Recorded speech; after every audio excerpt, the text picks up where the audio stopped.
usah ku takut, Allah menjagaku. Tak usah ku bimbang, Yesus peliharaku. Tak usah ku susah, Roh Kudus hiburku.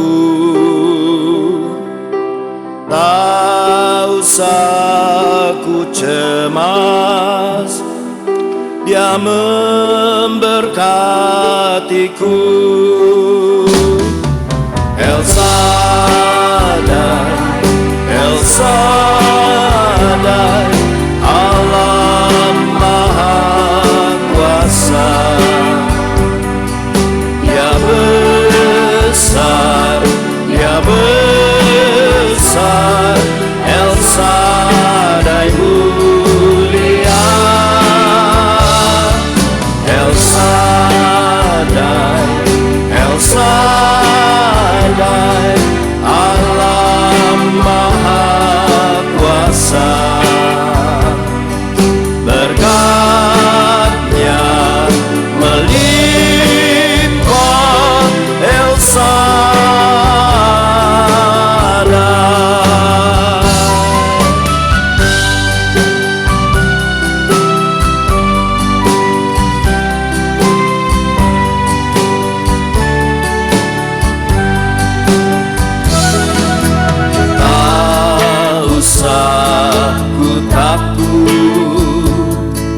Allah menjagaku. Tak usah ku bimbang, Yesus peliharaku. Tak usah ku susah, Roh Kudus hiburku. Tak usah ku cemas, Dia memberkatiku. El Shaddai, El Shaddai, Allah Maha Kuasa. Dia besar, Dia besar, El Shaddai mulia. El Shaddai, El Shaddai, Allah Maha Kuasa. Berkat-Nya melimpah, El Shaddai,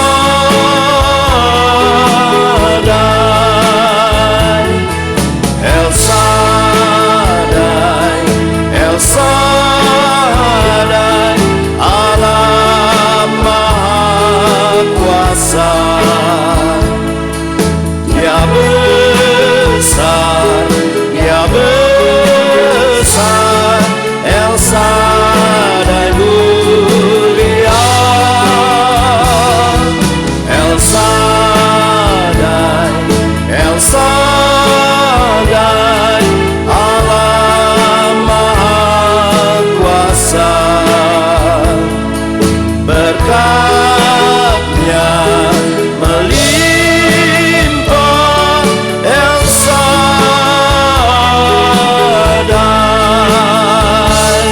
El Shaddai, El Shaddai.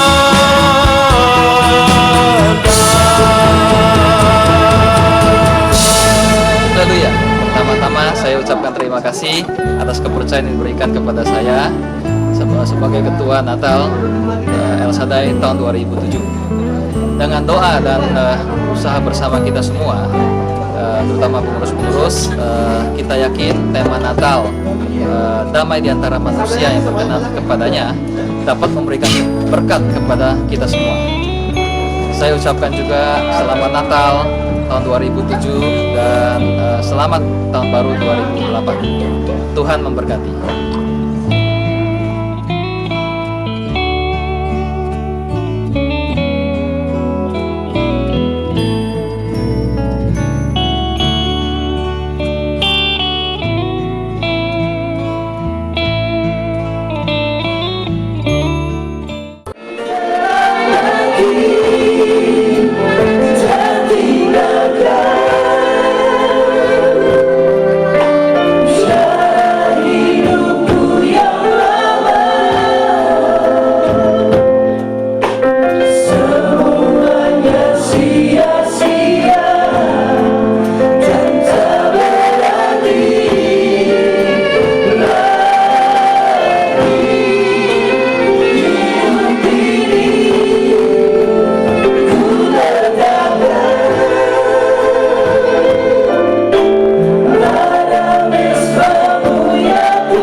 Urapi dia, Tuhan, berikan kekuatan yang baru sehingga kami siap diberkati oleh Tuhan. Hanya di dalam nama Yesus. Semua yang siap mendengarkan firman Tuhan katakan dengan tepukan bagi hati. Silakan duduk.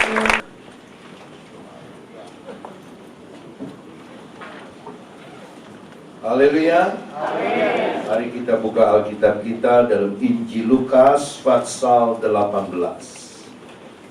Lukas pasal 18, kita akan membaca ayat 31 sampai 34.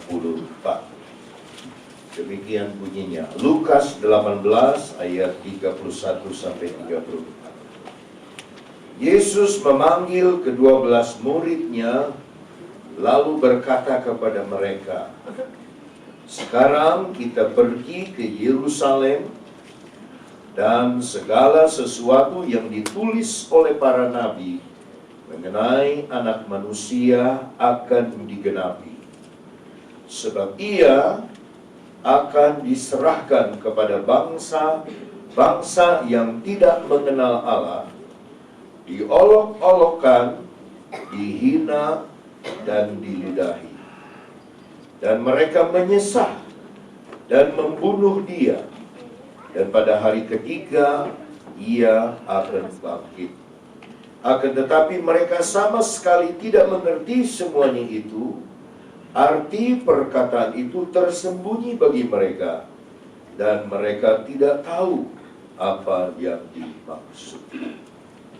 Pada satu hari Tuhan Yesus memanggil ke-12 muridnya secara private, lalu dia berkata begini, "Sekarang kita pergi ke Yerusalem." Dan segala sesuatu yang ditulis oleh para nabi mengenai anak manusia, mengenai Yesus, akan digenapi. Bagi orang yang tidak mengerti, Yerusalem adalah sesuatu yang menarik secara mata. Yerusalem memang artinya datang dari kata Yerusalem, kota damai. Ya. Tetapi sebetulnya Tuhan Yesus berkata, Yerusalem adalah tempat di mana nabi-nabi dibunuh di Yerusalem. Dan sekarang dia berkata kepada murid-muridnya, sekarang kita pergi ke Yerusalem. Ada kalanya Tuhan Yesus membuat mujizat, 5 roti dan 2 ikan mengenyangkan 5.000 orang. Berjalan di atas air, Lazarus yang mati dibangkitkan, yang sudah 4 hari di kuburan dibangkitkan. Banyak hal-hal yang lain lagi. Bartimeus yang buta dicelikan matanya, yang timpang berjalan, yang kerentut tangannya diluruskan, saudara, yang gila kerasukan setan ditolong oleh Tuhan. Tetapi sekarang, kata Yesus sama muridnya, ada pelajaran baru. Sekarang kita melihat menuju Yerusalem, dan Yerusalem semua nubuatan tentang aku dari kitab para nabi akan digenapi. Kita maju sebentar, saudara pakai tali Alkitab, untuk kembali nanti kepada Lukas 18. Kita maju lebih dahulu kepada Injil Yohanes pasal 5 di belakangnya. Ya. Yohanes pasal 5 ayatnya yang ke-39, dia berbunyi begini. Yesus berkata, kamu menyelidiki kitab-kitab suci sebab kamu menyangka bahwa olehnya kamu mempunyai hidup yang kekal. Tetapi walaupun kitab-kitab suci itu memberi kesaksian tentang aku. Yang dimaksud kitab suci di sini adalah kitab Kejadian sampai kepada kitab Maleakhi. Sebab pada waktu Yesus hidup, Injil Perjanjian Baru belum ditulis. Apa yang ditulis di dalam kitab-kitab suci, maksudnya dari Kejadian sampai kepada Maleakhi, tentang aku akan digenapi. Jadi kalau saudara baca Alkitab, jangan cari yang lain.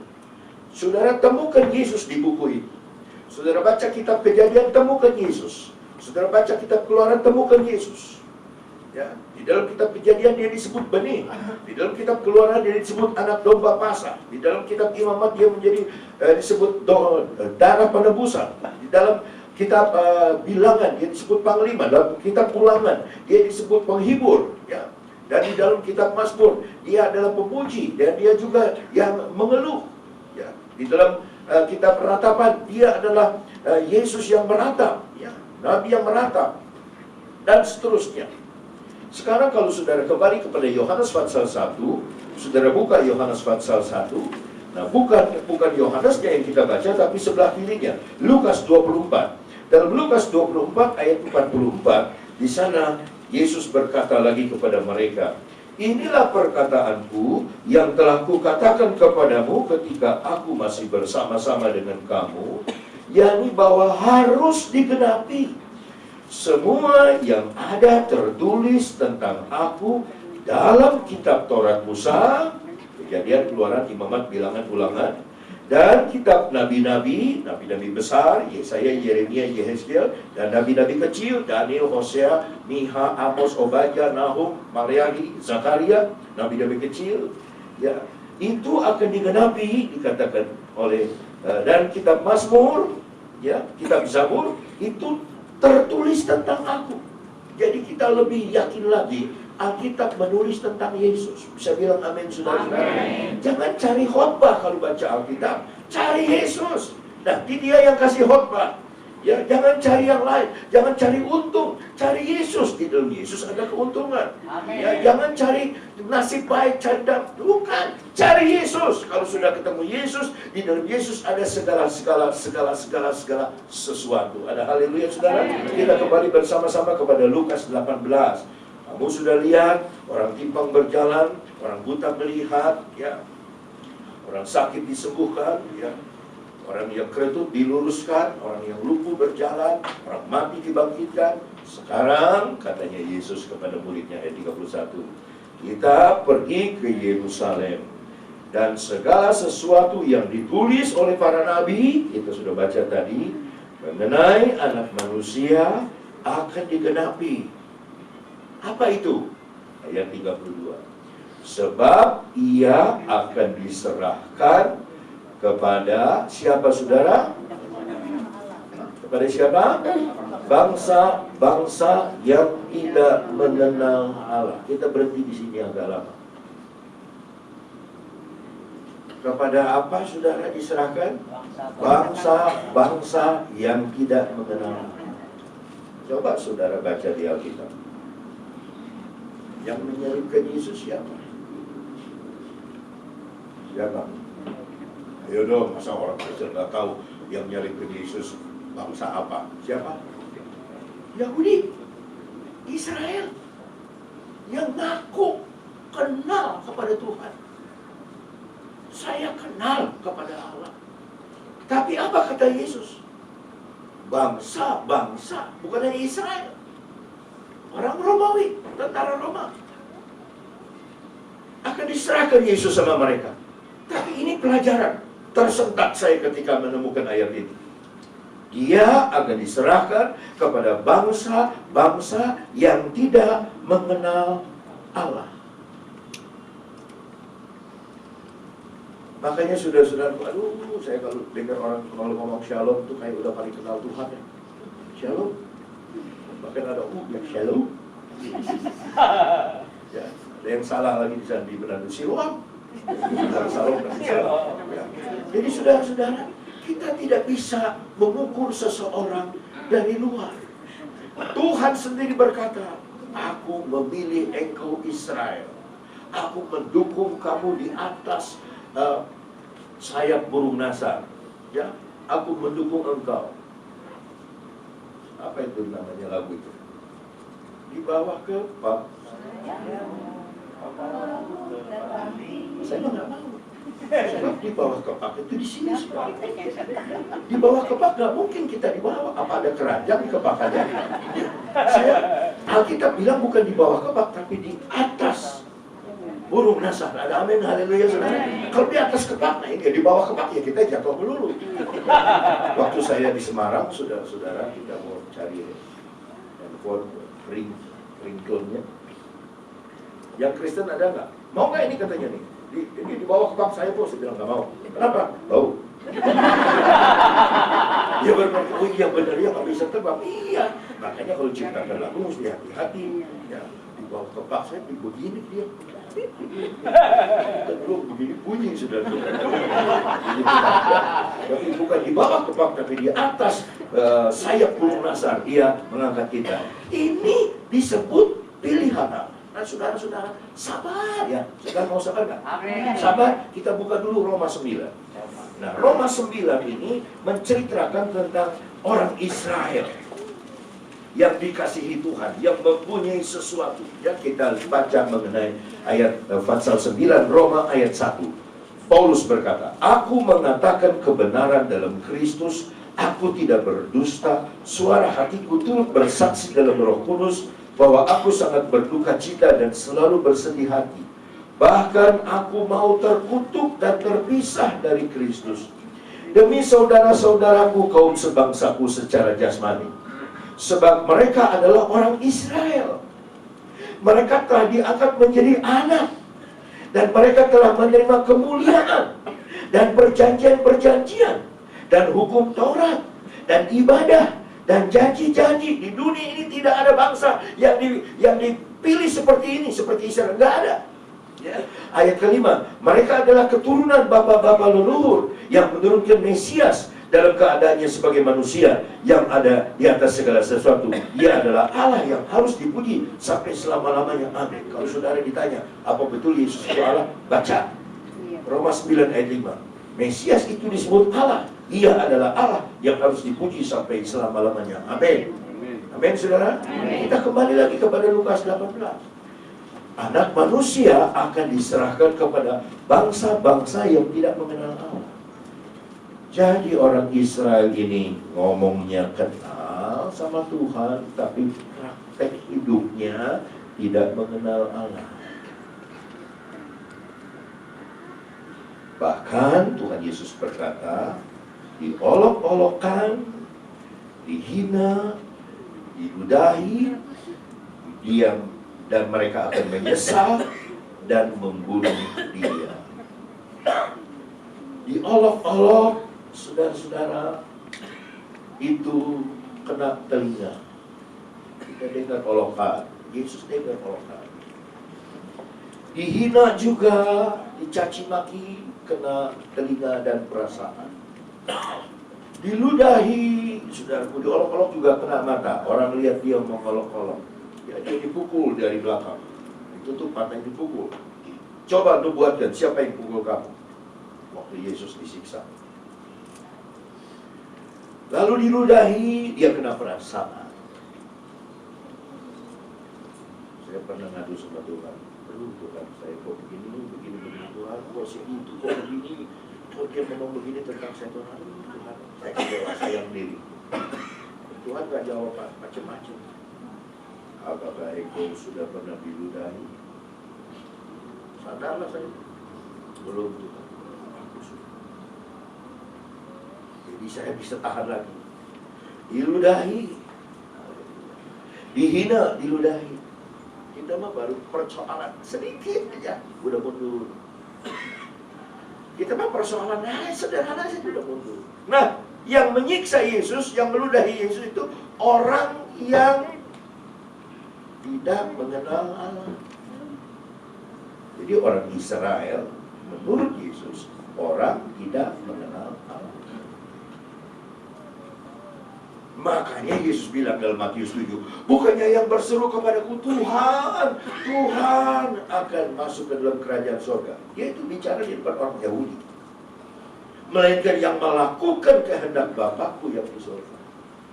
Aduh, kita sudah ngomong Tuhan, licinnya ini mulut, dikit-dikit Tuhan, sedikit-dikit Tuhan, sedikit-dikit Tuhan, sedikit-dikit Yesus. Dulu saya ada kenalan, dibuka kunci mobil, Yesus. Ada sudah, dia buka pintu, Yesus. Yesus. Yesus. Terus waktu dia nengok belakang mundur, saya yang ngomong, Yesus. Dia tersenyum sudah. Ya, dia tersenyum. Buat ini Yesus, ini Yesus. Lampu merah, Yesus. Memang mobilnya bagus, jadi mungkin takut kebaret, jadi dia Yesus, supaya dilindungi. Tapi apakah dengan Yesus begitu kita bakal selamat? Ada berapa Yesus di Alkitab, saudara? Udah nggak tahu. Nama Yesus kita sebut tapi kita nggak tahu. Ada 3. Ada berapa? 3. Tinggi. Apa? Yesus orang Nazaret. 3. Yesus Barabas, pencuri, pembunuh, pemerkosa, perampok, pezina, Barabas. Pisan, Yesus yang bergelar Yustus, temannya Paulus. Tapi saudara-saudara ingat nggak waktu Yesus orang Nazaret diberdirikan di sini dengan mahkota duri, lalu Barabas, saudara, diberdirikan di sini, orang sudah tahu ini tokohnya pencuri, tokoh pembunuh. Pilatus tanya, yang mana yang kamu mau pilih? Aku bebaskan. Dia bilang, bebaskan Barabas, salibkan Yesus. Betul? Betul? Tanya nih saudara nih tidur apa enggak? Betul? Nah, ketika saudara Yesus tidak dipilih, berarti mereka tidak kenal Yesus. Maka kata Yesus akan diserahkan kepada orang-orang yang tidak mengenal Allah. Nah, gambaran ini saudara sama dan sebangun dengan akhir zaman ini. 1 Korintus 10. Dalam 1 Korintus pasal 10 ada 2 ayat, yaitu ayat 6 dan ayatnya yang ke-11 yang sama bunyinya, ya. Cerita tentang orang Israel ayat 6. Kita baca saja dari ayat 1. Ya, aku mau supaya kamu mengetahui saudara-saudara bahwa nenek moyang kita semua berada di bawah perlindungan awan, dan bahwa mereka semua telah melintasi laut untuk menjadi pengikut Musa. Mereka semua telah dibaptis dalam awan dan dalam laut. Mereka semua makan makanan rohani yang sama. Ini cerita tentang Israel. Dan mereka semua minum minuman rohani yang sama, sebab mereka minum dari batu karang rohani yang mengikuti mereka, dan batu karang itu ialah Kristus. Tetapi sungguh pun demikian, Allah tidak berkenan kepada bagian yang terbesar atau mayoritas dari mereka, karena mereka ditewaskan di padang gurun. Nah, ayat 6. Semuanya itu, kejadian itu, telah terjadi sebagai contoh bagi kita, untuk memperingatkan kita supaya jangan kita menginginkan hal-hal yang jahat seperti yang telah mereka perbuat, dan supaya jangan kita menjadi penyembah berhala sama seperti beberapa orang dari mereka. Seperti ada tertulis, maka duduklah bangsa ini untuk makan dan minum, kemudian bangunlah mereka dan bersukaria.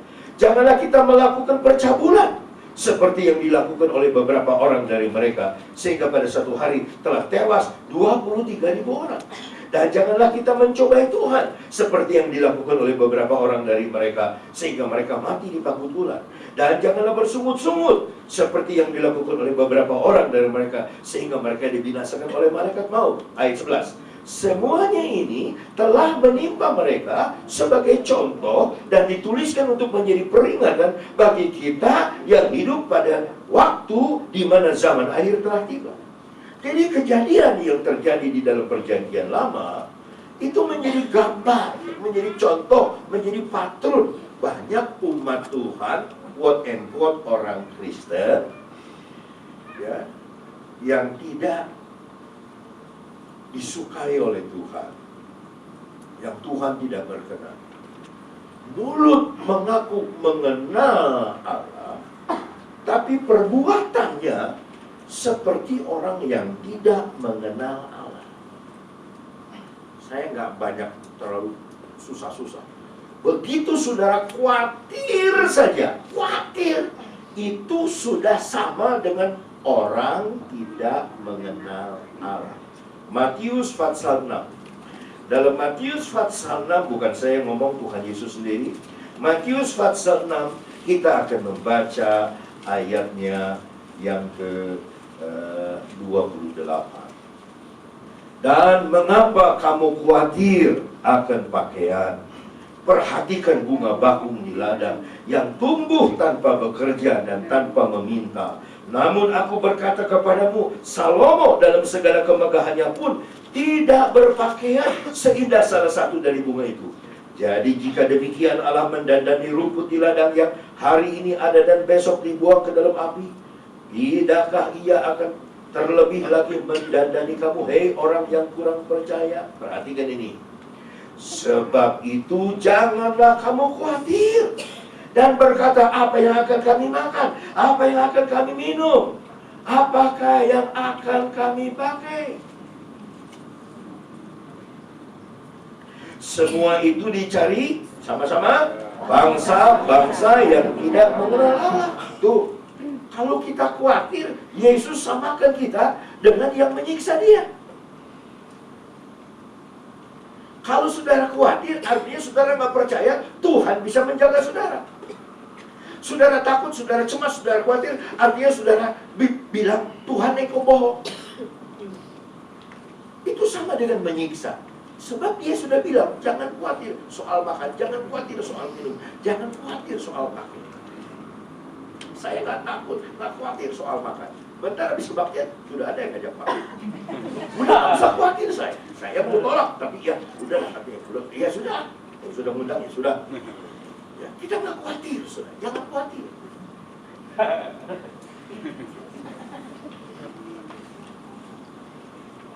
Justru Tuhan itu kadang-kadang tergeraknya oleh yang sederhana-sederhana. Bukan dengan yang wah gitu, enggak. Dengan yang sederhana-sederhana. Ada satu cerita yang indah sekali. Ada satu orang Kristen, dia masih baru di dalam kekristenan, sangat-sangat baru. Dia tidak mengerti bagaimana caranya berdoa dan dia tidak mengerti. Dia bekerja di daerah Glodok. Namanya Acun. Dari pegawai yang di luar itu sampai dia terpilih, bukan terpilih ya, diangkat sama bosnya menjadi CEO. Saya nggak tahu artinya CEO itu apa. Cuma engkau orangnya, barangkali saya tidak tahu. Panggil aja CEO. Jadi dia selalu ya, dengan ramah. Tetapi dia punya kebiasaan yang aneh. Tiap jam 12, dia nyebrang jalan. Sebab di seberang tuh ada gereja. Dia nggak masuk gereja. Gereja pintu ditutup jam 12. Dia cuma di depan gereja. Tuhan, ini Acong. Ini Acun. Acun apa Acong? Ini dia tiap hari. Minggu dia ke gereja. Tapi tiap terus berhari-hari. Dia nggak buka pintu. Asal sudah jam 12 dia nyebrang dulu sebenarnya. Dia nyebrang dulu. Tuhan, oh ini Acun. Setelah beberapa lama saudara, dia jatuh sakit. Jatuh sakit dibawa ke rumah sakit. Dan di rumah sakit saudara-saudara dia dirawat. Ya cukup lama dirawat 2 minggu. Tapi akhirnya ya, di situ dia di bangsal itu dia jadi penghibur, ya, dia menghibur, dia datangin teman-teman sesama pasien, dia melawat, dia cerita gitu ya. Sehingga hari ini dia mau pulang, terus dia ditanya sama temannya, kok Acun, kenapa sih kita yang sakit itu pada susah kan? You sakit kok, kalau kerja banyak kok kelihatannya sukacita kenapa? Wei nggak tahu, Wei juga nggak tahu. Cuma itu sampai jam 12 siang, ada orang lampu gondlong, ya, dia pegang kaki Wei di tempat tidur, dia bilang begini, Acun, ini aku, Yesus. Cerita sampai di sini. Kejadian kita. Dia ngerti doa panjang-panjang. Apa pelajaran dari cerita ini? Jangan lupa Tuhan. Amen. Don't forget to remember. Kata Tuhan Yesus nih, bukan kata The Bee Gees. Ya, saudara, jangan lupa Tuhan. Jangan lupa.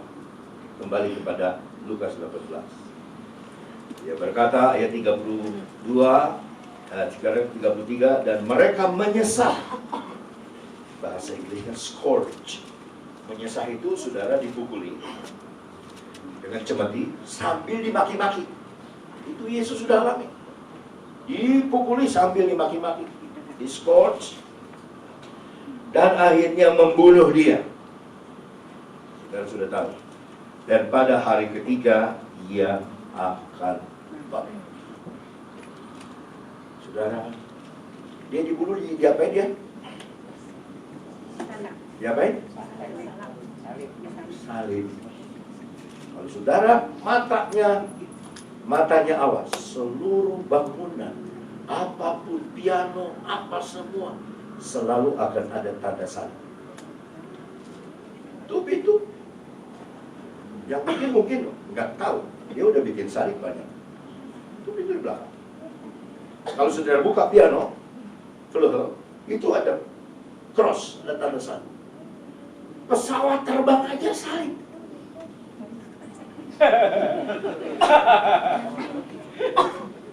Saudara pernah lihat pesawat terbang seperti kue donat? Nggak ada, saudara. Salib. Saya di Amerika, nanti tanggal 14 saya ke Amerika lagi diundang. Tapi saya di Amerika, saya suka di desa. Waduh, itu tiang-tiang listrik seperti salib semua. Kamar hotel salib. Bangunan ini Pak, ada banyak salib, saudara. Di kalung saudara juga ada salib. Badan kita juga kayak salib. Tuh, kayak salib tuh. Tuh, salib. Makanya dimanapun saudara-saudara, kita naik mobil juga Jangan nyalip. Tuh ada salib gitu. Saudara-saudara, ada salib di jalan pun. Di mana kita berada? Selalu ada salib. Maka saudara-saudara, seorang yang bernama John Sumner, dia tidak bisa percaya Yesus itu. Penginjil besar dari Tiongkok. Dia belum bisa percaya Yesus. Otaknya belum bisa terima Yesus itu Allah. Belum percaya. Tetapi setelah dia dengar khotbah dari satu anak gadis 15 tahun mengenai salib itu, dia bikin lagu yang terkenal. Salibnya, salibnya selama mulia. Lalu dia sendiri mengaku, dosaku disucikan. Saudara sambung. Oleh darah Yesus. Kalau saudara nyanyi lagu ini nggak bisa nyanyi lagu. Nggak bisa saudara. Kalau yang lagu aku percaya tidak bisa.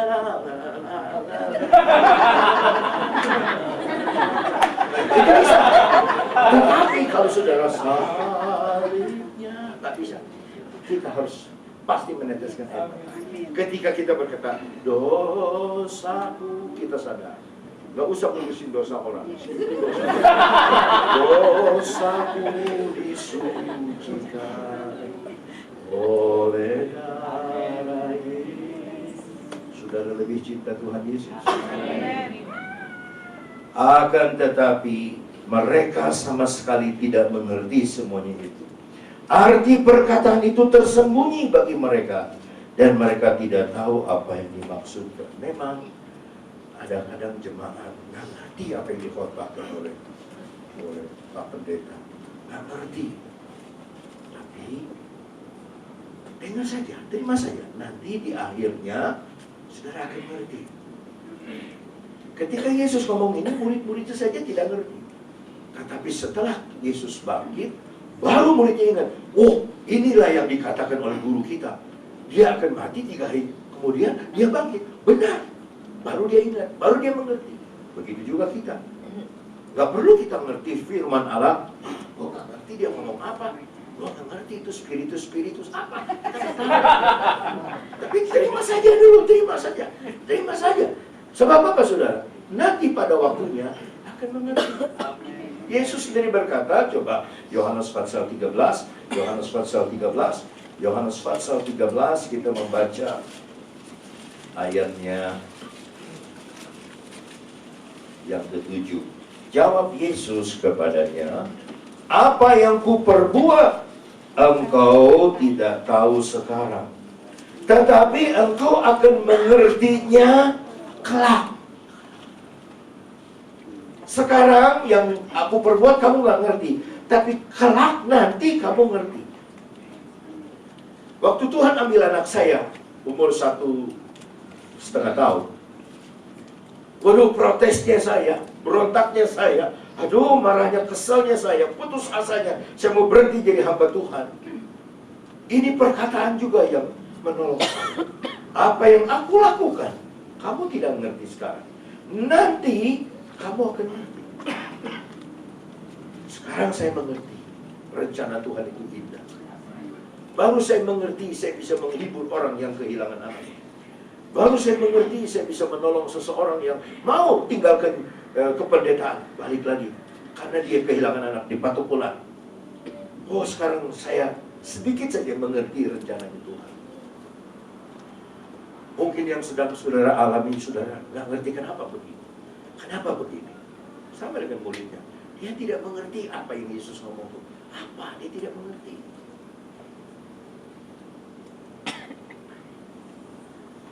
Satu orang nyanyi, kami bawa pujian ke dalam rumah Tuhan. Ada satu ibu mungkin dia salah dengar atau apa.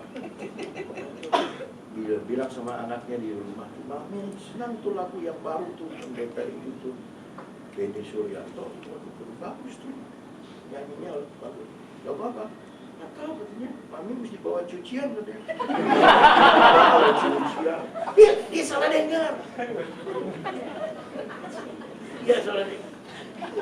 Ada satu pendeta orang Tionghoa, kalau saudara, teman papa saya.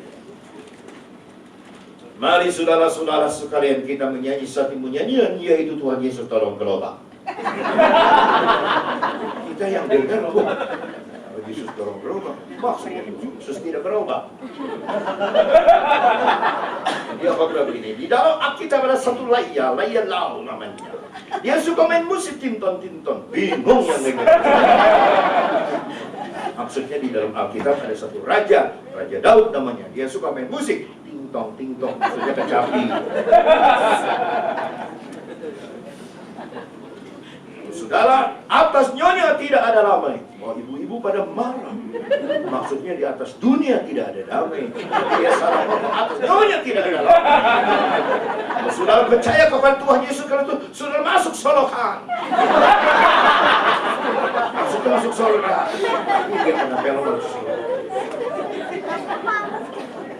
Kita tidak mengerti, tapi nanti anak kita kasih tahu, oh itu artinya ini, oh itu artinya ini, oh. Jemaat juga ketawa, saudara, tapi dia marah. Saudara orang Chonghoa, tidak tahu bahasa Chonghoa. Bagaimana lah? Saya orang Chonghoa, kenapa saya khotbah bahasa, saya punya logat, saudara ketawa. Tambah ketawa orang. Ada lagi yang ngomong, nyanyi, minta Tuhan pimpin, maksudnya minta Tuhan pimpin.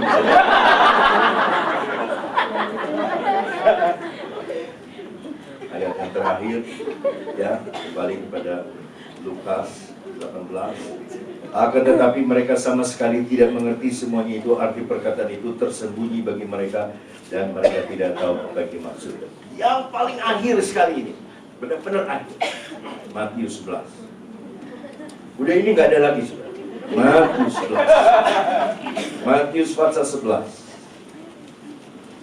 ayat 25. Pada waktu itu berkatalah Yesus, aku bersyukur kepadamu Bapa, Tuhan langit dan bumi, karena semuanya itu engkau sembunyikan bagi orang bijak dan orang pandai, tapi engkau nyatakan kepada orang kecil. Marilah kita jadi orang kecil dengan Tuhan yang besar. Semoga Tuhan memberkati saudara. Mari kita berdiri, kita menyanyi satu nyanyian.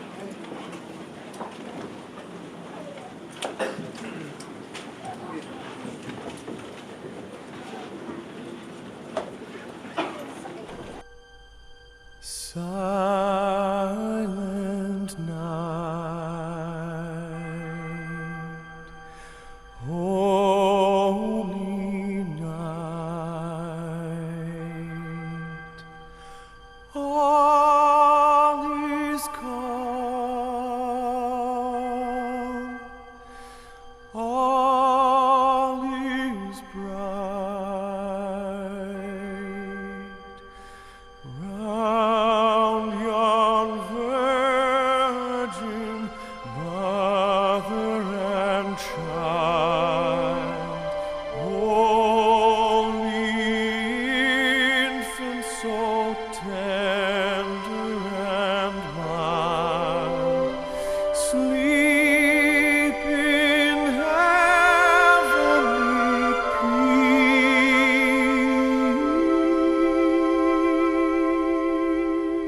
peace. Sleep